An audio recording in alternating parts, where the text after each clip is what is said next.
자신의 사명에 대해서 이제 마무리하고 끝날 때가 다가오게 됩니다. 시간의 흐름에 대해서 생각했을 때에 항상 존귀하게 쓰임받을 때도 있지만 그 쓰임받음의 자리에서 언젠가는 내려와야 되는 그런 상황들이 누구에게나 다 다가오게 됩니다. 엘리야 선지자를 통해 봤을 때에 이스라엘 민족의 엘리야 선지자는 이제 북왕국에서 활동을 하잖아요.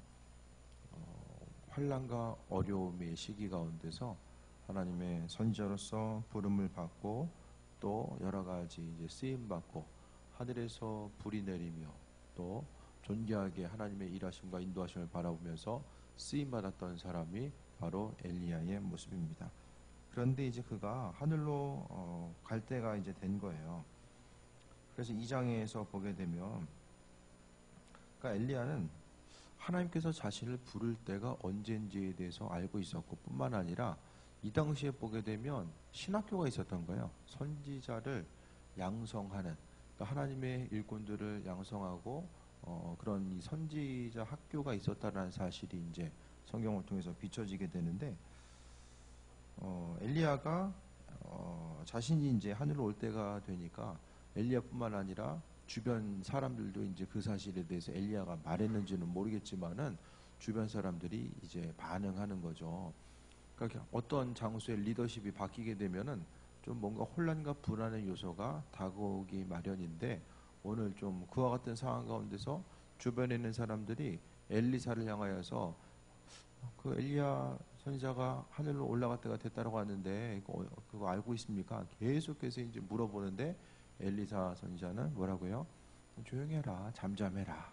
그러니까 사람이 말을 해야 될 때와 하지 말아야 될 때를 잘 구별하면서 있어야 되는데 환난과 어려움의 시기가 다가오면은 그때 말을 많이 하기보다는 오히려 기도하고 또 잠잠하게 하나님의 일하심과 인도하심을 바라보는 것이 훨씬 더 지혜로운 모습으로 발견됩니다. 3절에 베들에 있는 선지자의 제자들이 엘리사에게로 나와 그에게 이르되 여호와께서 오늘 당신의 선생을 당신의 머리 위로 데려가신 줄을 아시나이까 하니 이르되 나도 또한 아노니 너희는 잠잠하라 하니라. 이제 똑같은 내용들이 이제 계속해서 반복되고 있거든요. 그러면서 이제 마지막 때가 다가오는 거예요. 그랬을 때에 오늘 8절에 보니까 엘리야가 겉옷을 가지고 말아 물을 치매 물이 이리저리 갈라지고 두 사람이 마른 땅 위로 건너더라라고 합니다. 이 성경에 보면 하나님께서 하나님의 선지자들에게 지금과는 비교할 수 없을 정도로의 그 많은 능력들을 비춰주셨다라는 사실에 대해서 보게 됩니다. 그러니까 이 당시는 하나님께서 주시는 능력이 아니면 사명을 감당할 수도 없고 또 은혜 가운데 앞으로 나아갈 수도 없었기 때문에 하나님은 시대에 맞춰서 또 때와 장소에 맞춰서 하나님은 하나님의 방법대로 하나님의 선지자들을 구별시키시고 인도하시고 함께 하시는 이런 내용들에 대해서 발견하게 됩니다. 그래서 겉옷을 가지고 물을 쳤더니 물이 갈라지는 거. 그러니까 성경에 보면 이제 물을 건너는 내용들이 몇 차례 나오잖아요. 홍해를 건너는 사건들이 나오게 되고 또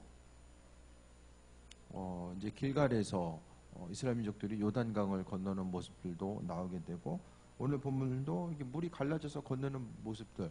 그러니까 물이 갈라지는 내용 원래는 물이 어떻게 갈라집니까? 그렇죠? 말라 있으면 말라졌지 내려오던 물이 갑자기 멈추고 갈라지는 이 모습들이 나오게 되는데 그러니까 하나님은 하나님의 백성들에게 하나님만이 행하실 수 있는 일들을 비춰주셨는데 근데 기적이 먼저인가 믿음이 먼저인가 어떻게 생각하십니까? 기적을 경험해서 믿음이 생기고 믿음이 있으니까 기적을 경험합니까? 아니면 믿음이 처음부터 있어가지고 그 믿음 때문에 기적과 능력을 경험하게 됩니까? 주로 어떤 경우일까요?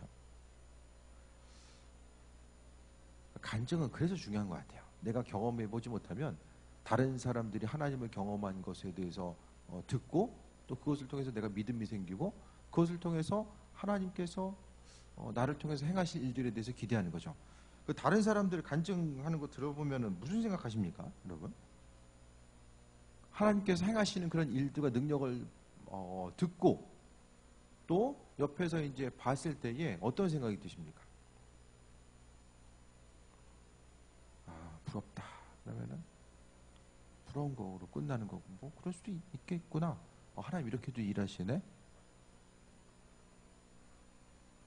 그리고 끝날 거면 앞으로 간증 듣지 마세요.